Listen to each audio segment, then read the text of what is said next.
Rails, and here from Drinking Game, and some of you know on Twitter, the Gaming Drag. Today I'm coming back at you with a Let's Play episode of Shelter.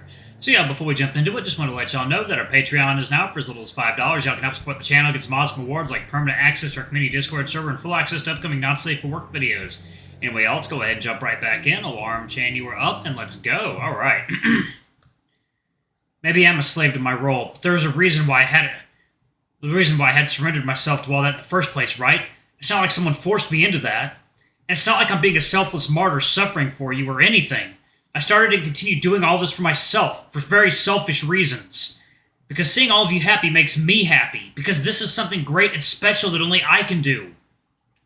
But regardless of how much I care about Shelter, this love runs thin when it's so one-sided. All because of differences between us that we can never overcome. That is not true! Yes, it is! You can all tolerate me. Some of you can even think of me as a friend, but it's not in the same way as you are a friend with another dog, right? You may deny all you want, but it takes only one teak to reveal the truth. Please do not say it like that. I kept my sanity by ignoring my own nature and pretending that, in time, maybe the differences would somehow just fade away on their own. But they always will matter. Dogs like Teak will be there to remind me of that. For as much as I hate Teak, I know I should be grateful to him for disillusioning me. My avoidance of those issues wasn't healthy. That couldn't go on. But in the end, what really hurt me the most was not even Teak or any of those strangers I couldn't connect with, but you.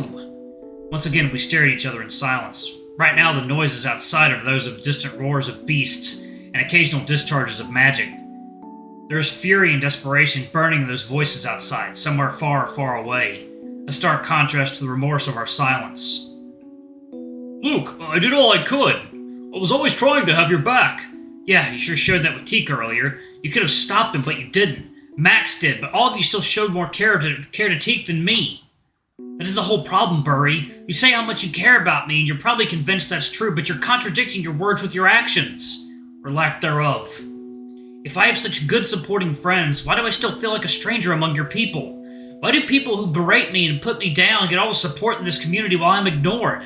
Why do I constantly overwork myself so hard I'm almost going insane? Why the hell do I always feel like the loneliest person in the world if I'm surrounded by so many great friends, huh? No, Luke. I will tell you why. It's because we both know nobody can really help me. The reason why I feel so overwhelmed and hopeless with everything in my life here is because my circumstances are overwhelming and hopeless. Both of us have always known that. There's nobody who can run Shelter but me. That's way too much for just one person to handle, what can you do about that? Nothing! Back in the tavern, you can't do anything about my alienation either. You can't turn me into a dog. You can't make everyone treat me like one either. You're simply born different. All that comes to just one problem none of us has any control over. My race. And the worst part is, you always knew how I felt. And you decided to ignore that. What? Oh yes, or at the very least you could know, but maybe at one point you simply decided to turn a blind eye to that. You are a canine. You can do things I can't. You can feel my emotions with your racial ability, the canine empathy. That has been bothering me for so long, Burry. You always had the way to know how I felt, but you didn't do anything about it.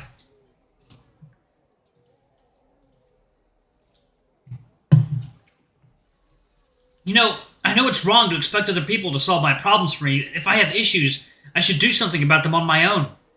And I tried, I did, and I couldn't. Not on my own, and Burry, there were so many days when I was so overburdened, I simply couldn't do anything but just try to keep it together and bear with it. But down inside, I always knew that I always kept that quiet hope that you would still approach me on your own. If I could magically read your mood like you can, you could bet your ass I would help you. So why didn't you? Is it because you knew I still had enough willpower to stay quiet and force through my issues? There was no point in stirring the trouble, right? And you knew exactly how much I was still safely willing to suffer and stay stable.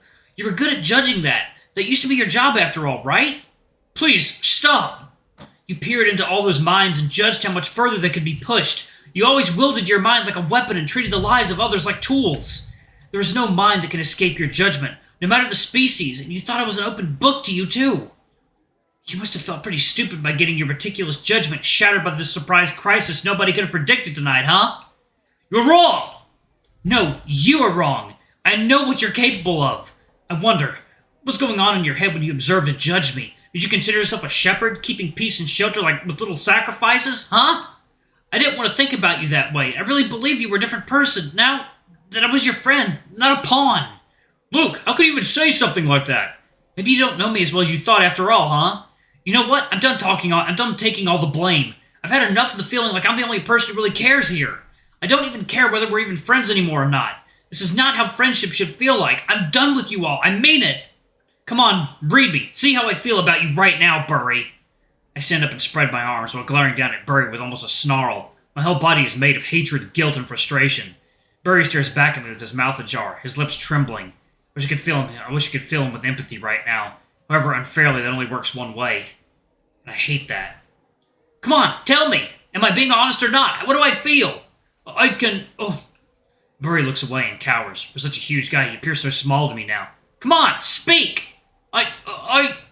Because if you won't, I will. Burry, from this day onwards, you and I are... I cannot read you with empathy, Luke. What?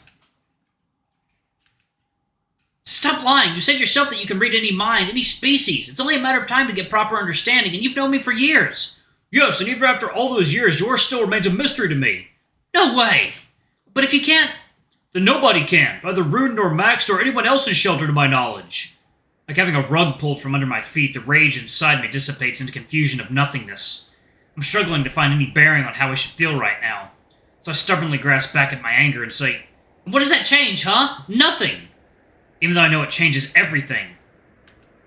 Look, I'm not the very least surprised that you've been feeling this way. If anything, it brings me a degree of confidence to finally see you break. Because now I can finally see the limit of your strength. You're not a god. Of course I'm not. What the hell are you talking about? I'm just a guy. No, Luke, as you said, I've known you for years. I bore witness to all of your miracles and blessings. You're anything but ordinary.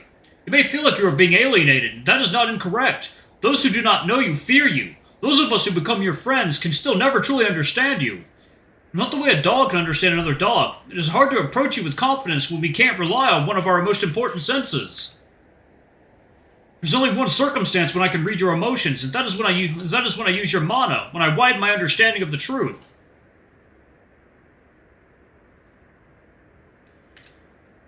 The way you think is vast, deep, unbelievably complex. Like I had been asleep my whole life, and through your power I could be finally awake, truly alive. Even through that short use of it, my mind changed forever. I became aware of things that eluded me all that time. If that was how you felt all the time, then that had to be the reason you could do all the things that nobody else could. Not only to operate the ancient relics, but also save so many hearts that had lost their way. And with Teak, I thought Teak was the next one to be saved. His time is running short, I know it. I thought you had plans for him, just like you did with Rune and Max. And with me. I can't believe what I'm hearing. At this point, I don't even know how I'm feeling anymore. I'm neither angry nor nervous, just dumbfounded. The sounds in the distance outside have ceased. No monster wars, no magic discharges, no calls and howls. Nothing. Has the dispatch squad of dogs already been defeated? Are those our first casualties of the night? How many more dogs are we going to lose tonight? If we're to survive at all, if I'm as great as Burry says, why can't I do anything about that? Burry has unrealistic expectations of me. I'm supposed to have an answer to everything, but... Burry, you say that like I've got my shit together and like I'm here to guide you, but that's wrong. I'm not anybody's bloody mentor. I'm as clueless and unsure as all of you are. I know. I get hurt, sad, discouraged, and tired just like everybody. Except unlike you all, I don't even have anyone else to relate to. I know all that. Everything you said is absolutely correct. Even though I cannot read you with empathy, I still knew it was impossible for you to bear all that weight on your own, and I did nothing. I was lost most of my life, but at least I always prided myself in my knowledge and in my ability to read people. My name held prestige in this country because of my wisdom. But you, Luke, you make me feel stupid.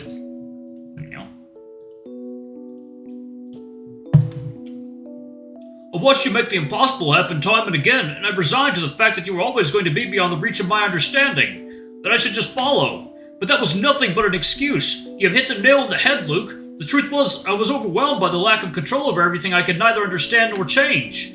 I promised myself that I would always stay by your side and dedicate all my being to supporting your dreams and ambitions. But as more people joined our ranks over the years, you had less and less need for me, and Max and Rune filled their respective roles better than I could.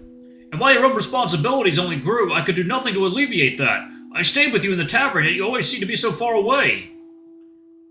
Excuse me. All my skills and knowledge were rendered worthless. I became passive in my weakness, and I hurt you by that.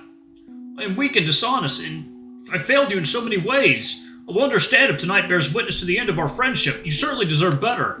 But if this is the end, then allow me to at least voice out the words that I've been keeping inside me. Words I always wished one day I would be able to find the right way to share with you. My love for you is real. You're my savior and my closest friend, and I cannot imagine my life without you. Luke, you showed me what life is. I wish you could see it as clearly as I do. I wish I could save you, just like you saved me. I wish I was not as stupid. I wish I could ease your burden in operating the relic so you wouldn't need to work so much. I wish I could understand you without words or magic. I wish I could truly share in your loneliness and sorrow so you wouldn't have to bear those burdens in solitude either. But I cannot. Not the way I am. Not the way I was born. And I cannot help but dream and desire and wish during all those sleepless nights. I wish... Don't say that. Please don't say that, Burry. I wish I were born a human too, Luke.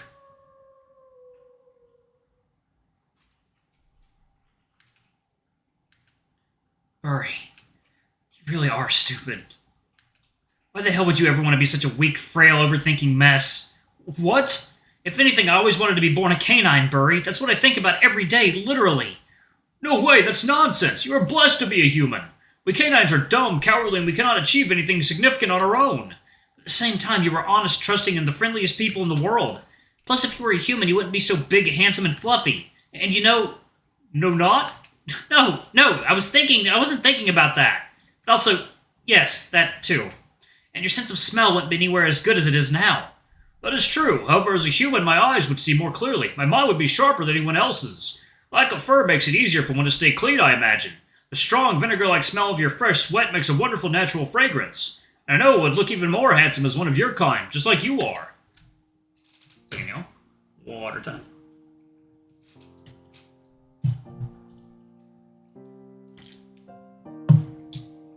It's hard to notice on his face, but the corners of his lips lift up a little. Then he sighs.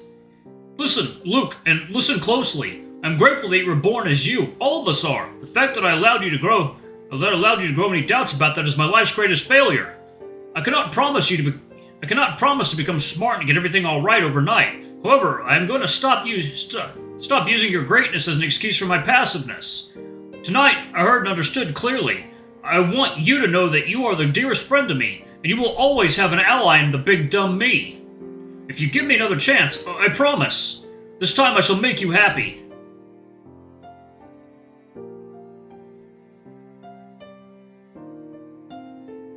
Again. I feel conflicted. I know I shouldn't be swayed by words so easily. There's no guarantee that anything is going to change for real. These are just words. Again. But just like I found the courage to bare my heart for Burry, so did he for me. I know he's being honest with me. I want to trust him. I want to believe in him. For now, maybe that's enough. I reach my hand out to rest it on top of his as a sign of friendly reassurance, but he moves his hand away. And he hugs me. I'm sorry! I'm so sorry! I can feel him trembling as he holds me in his strong embrace. I can feel wetness against my exposed cheeks. I don't know if it's his tears, mine, or both. All I feel now is a relief and hope I haven't felt in many, many months. I let it all go. Alright, I'm going to pause it right there. Thank you all so much for watching. Don't forget to like, comment, subscribe, ring that notification bell, and check out our Patreon if you can. It always helps. Before I go, I'm going to give a quick shout out to our lovely bronze tier patrons. Thank you all for all you do for the channel. We greatly appreciate your support. Thank you to our silver tier patron, Cade Silvermoon. Thank you for going a bit above and beyond. It's greatly appreciated. And thank you to our gold tier patron, Amr. You're awesome. We love you. Thank you for subbing to Ultimate Tier anyway. If y'all want to get your names in the credits, get access to not safe for work contents as little as $5. Alrighty, I love you all, and I'll see y'all in the next video. Bye-bye!